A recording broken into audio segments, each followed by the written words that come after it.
you better appreciate the rest of your body. You better appreciate the rest of your capability. You every day have to remind yourself, remember, recollect how grateful you are. Welcome to Entrepreneurs, the Playbook. We're here live at the National Restaurant Association in the Fishbowl with incredible guests. And I'm blessed to have a Swiftie here. That's Brian Swift. He's the quad father. He's an author, an incredible podcast host. But why I love Brian is he has the biggest heart I know in the game of philanthropy. He's a humanitarian. His mission is aligned with mine to empower over 1 billion people to be happy. Welcome to the Playbook, Brian Swift. David, thank you. I'm honored to be in the Fishbowl. Honored to be a part of your community. And we're honored to have you as part of the community. To be a member of our community, you have to want two things: to help other people and to know people that will help other people. But it doesn't work in that community unless you ask for help. People just either offer help and we don't receive it, or they don't ask for help. And then they wonder why, when you have all these extraordinary people, extraordinary frequency, extraordinary energy, why things aren't getting done. One of the subtleties of the neighborhood, which you're learning through the process of teaching others as well, is you have to be able to receive in a group like that, but you also have to be able to ask. When have you matured in this understanding? Because you are a philanthropist, I'm sure you, in your history, really just tried to give and you forgot to, one, receive, and two, ask for more. Well, I think that understanding started for me earlier in life with being confined to a wheelchair. And when you go from being able to do all the things you want to do for yourself to now relying on people, it is hard, even at a young age, to ask for people's help, even for the simple things, even if you can't physically do it. So you take that a step further. Now you're dealing in a business world where you want to make it on your own. You don't want to be beholding to others. And I think a lot of us go through life that way. Like, I want to make it on my own. I don't want to be, I don't want to owe anybody. I want to make it on my own. So that's, I don't know where that's kind of not drilled into us, but when I started working with you and you talked about every day you should make 3 asks, one personally, one on social media, one on the phone. It was contrary to a lot of things I have been doing, but once I started doing it, I excelled exponentially. So I just followed, when we got together, I just didn't question it, didn't overthink it. I just followed some of your rules and principles. So interesting. You're known as the quad father, quadriplegic. You also are a lawyer.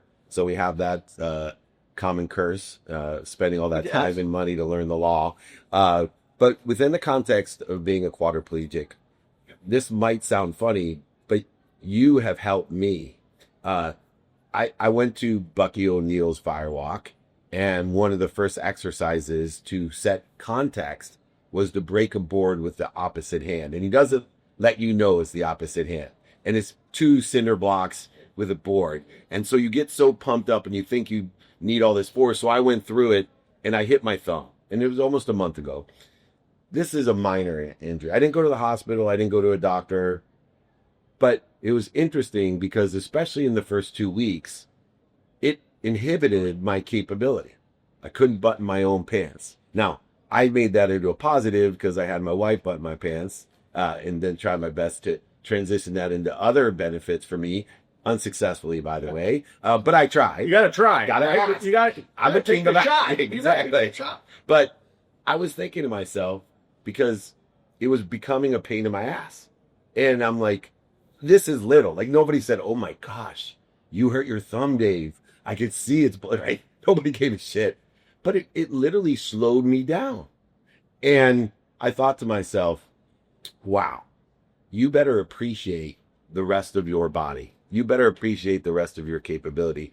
You every day have to remind yourself, remember, recollect how grateful you are. But I also was grateful for the lesson. And I was wondering how hard it is for you, because obviously this is more than a stub thumb, to find the gratitude in what seems to me to be a pain in the ass. Yeah, I don't struggle with it. And maybe it's because I've been in a wheelchair for 45 years. Did you when you were young? No. Oh, nice. No, and it never weighed me down. It was always, overcome, adapt, or ask. I wasn't going to stay in a state of being frustrated, being overwhelmed. Has that happened? Sure it has. But I just refuse to be that person. So I had no problem asking. If I can't find a way or make a way, I will ask. I have too many more important things to do than worry about my feelings of insecurity because I have to ask somebody to help me. And taking that into the business world is so critical to be able to exponentially move forward. Like you've always said, find somebody who's been there, who's done it. We make so many mistakes. We limit our minds, limit ourselves so much. It does. And the meaning of the past limits us. And you've obviously given a different meaning to a past that others aren't capable or haven't done themselves, and they've limited their entire why me, not try me life. And you live a try me life. Last night we had a VIP charitable dinner, and there's a fire. Believe it or not, the restaurant's named this Firehouse, and we had a fire with literally a hooks and ladder, a fireman on the ladder. And when we were exiting, they had turned off the elevator. Correct. And I was on a tight time frame, and I was trying to figure out how we're going to carry Brian down in that fire. Crispy or extra crispy? Exactly. Have you ever had on the other? Because I was afraid for you, right? I'm an expert in reaction to fear. I don't really give a shit, but I reacted to fear, and I still get choked up, emotions for me. Which jokingly, when I saw you outside and I was driving away, I pulled my window down. I'm like, free Ryan Swift.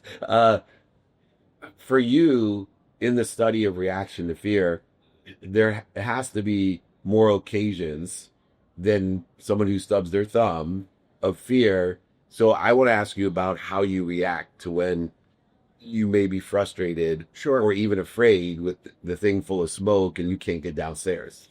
My faith carries me through overreacting. Nice. I just believe that things will work out, whether I've got to crawl down the stairs, be pushed down the stairs. I guess my faith is always, in all the time I've been in a wheelchair, has kept me away from overreacting to fear. Plus, I have a wife, I have kids.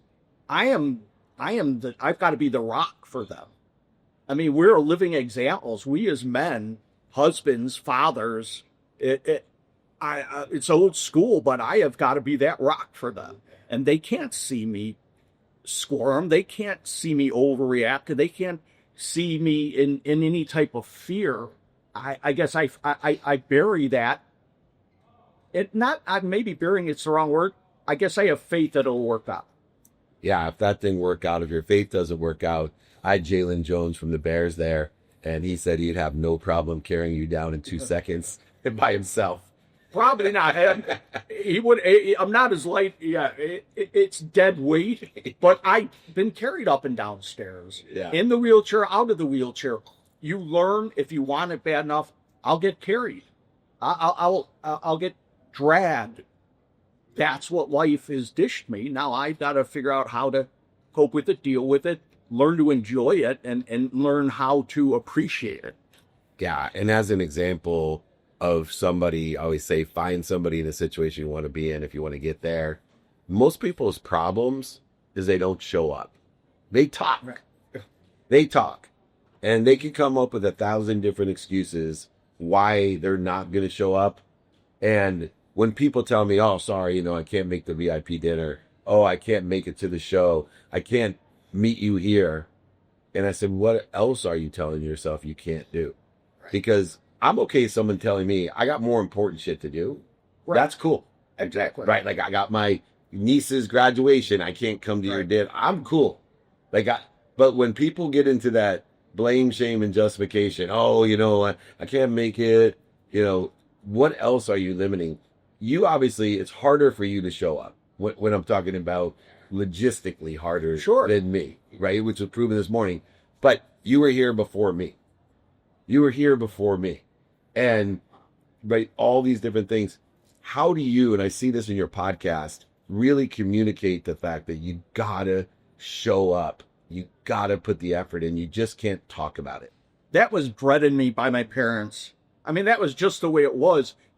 Going to school, you didn't show up to class when the bell rang. Why? I went to an all-Catholic boys' school. If you were there when the bell rang, they shut the door, you were done. I mean, that didn't go over. Great parenting, phenomenal parenting. Your job starts at 8 o'clock, because I told my kids, if you get there at 8 o'clock, you're late. You better get there 20 minutes early. Get all your stuff done. So for me, it was a way of life from the time I started as delivering newspapers as a 12, 13-year-old. Make sure it's on the porch. Make sure you're doing things the right way. So it's been drilled in me, and I've created a support team that helps me accomplish these things. Now, you and I are both football fans, and you played football and you coach football. Correct. I personally think, and although some of my ultra-conservative Jewish family don't like the fact that I played college football and I let my son play football, the positives outweigh any risk beyond belief. Absolutely.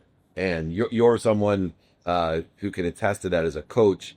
What are some of the lessons that you've taken from football that you're applying not only to your own life, but reapplying to the kids that you coach, that you think go beyond any classroom, any YouTube videos, any Dave Meltzer Instagram inspirational post, for example? What are some of those lessons? Because football has changed my life.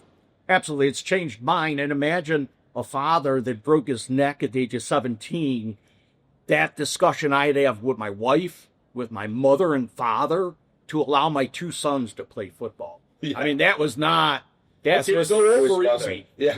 Boy, do you really... Are you sure that, I will support them whatever they wanted to play, and they both wanted to play football, and I supported it. What happened to me never stopped me. It was something, nobody could explain. Stuff happens, right? So the lessons I've applied definitely is learn from the losses. As a coach, as a player, you learn what happens when you win. You clap, you pat each on the back, you're happy. You don't learn anything when you win. Yeah. The coaches they should be going over the film and finding out what we could have done better, and most do.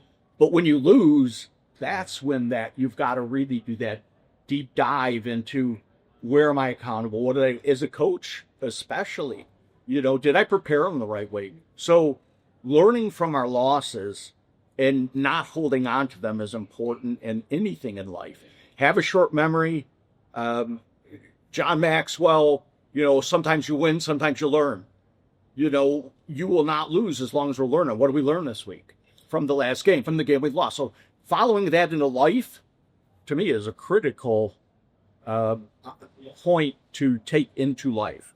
One of the common threads beyond the commitment that it takes to be successful or pursue your potential is the idea of learning to love things. I think it's for me, a dangerous thing to tell people you should do what you love. You learn to love things that you don't like or love. And that's the magic. That's the secret sauce. That's the cheat codes in life, is when you waste the struggle, then you're at a loss. And right. If you can learn to love the struggle and apply relativity meaning to the struggle, and looking at your entire journey, you are someone that has mastered this ability to learn to love what you don't like or love. Thank you for that. I appreciate that. I wish I had more. I need to sit back and understand how I did that, because I don't know how I've done it. In all honesty, I can't say I did A, B, C, D, E. It just is something that's come with time, which I think many things do over time. It came with a lot of tough love from my parents, a lot of tough love from coaches because, I mean, I was not a great player. I asked a question last night about skill versus will. Yeah. I didn't have a lot of skill. I had a high school coach that said, Swift, if you were in a race with a pregnant woman, you'd come in third place. Yeah, I heard you called you anti-swole. Oh, I was. And I didn't look it, but I just didn't. I wasn't. But I had the will. I mean, you knock me down, I'll get up. What do you want me to do? I'll get up. That I was blessed with. I don't know why. It's such a blessing. And sometimes we're born with a happy gene. Sometimes we're born with an energetic inheritance, a genetic inheritance that can contribute to our will. And a lot of people may or may not take credence to the power of finding and illustrating and illuminating the people that have will. I have found the common denominator, which you have, of all fulfilled, passionate, purposeful, and profitable people, is a desire that you must be what you can be, a willpower, no lack of commitment. And part of our mission, both of our missions, as we are teammates together in this mission, is to provide the intelligence, intuition, and inspiration for other people to not quit. As we finish up, I'd love for you, I'm sure you have many philosophies, mantras, and quotes that are involved around never quitting and never giving up, or getting back up, or getting back started or restarted, whether it's the Rockies or the Rudies of the world. Oh my gosh. You and I both love that story and our stories about getting back up. What is something that inspires you when life kicks you in the balls one more time, which it always does? Absolutely. Every day. What is it that you go to get yourself back up? I go to loud music in the garage with a heavy bag, and I punch the crap out of the heavy bag. I will go for a 5-mile ride in my wheelchair and just try to go till I am in pain. Self-induced discomfort, I call it. Yeah. I will self-induce discomfort, and when I'm done with that, I'm in an amazing place. So you do have to find it. One, you have to recognize, like, I need to do something. And then two, you have to understand what that something is and be able to do that. Now, if I can't get out and ride, I will go in the garage and I will hit a heavy bag with the music on loud and come in the house a different person. And I owe that to my family. I owe that to my parents. I owe that to myself to be able to do that. And as a clear icon of never giving up, of looking to the light, the love, and the lessons through wisdom and faith, Brian Swift is empowering others to empowering others to be happy. What a proud moment it is for me, a great member of our community. If you don't follow the Quad Father, if you're not listening to the podcast and you haven't reached out for that element of inspiration, then you're missing out. Check out Brian Swift. I promise you that your life will be in a better situation, a better place, and a better perspective. Brian, you certainly have done that for me and continue to do that for me. Thank you for showing up. I appreciate you so much. Well, thank you for the opportunity. Thank you for the lessons that you have not just shared and brought to me, but I share those lessons with my family and friends and people who also need those lessons. And you have, since I've joined your group, joined your coaching group, my life lessons purpose has exponentially grown. I could say that with 100% certainty. And I am excited to see it grow in the future, in near future, not over a long time. You can exponentially move yourself in a great direction. You're accelerating. Thank you. Growing and aggregating a bigger group of people that want to help each other and know people that help each other. My favorite Swiftie, Brian Swift, here at the National Restaurant Association. I'm David Meltzer with Entrepreneurs, the Playbook.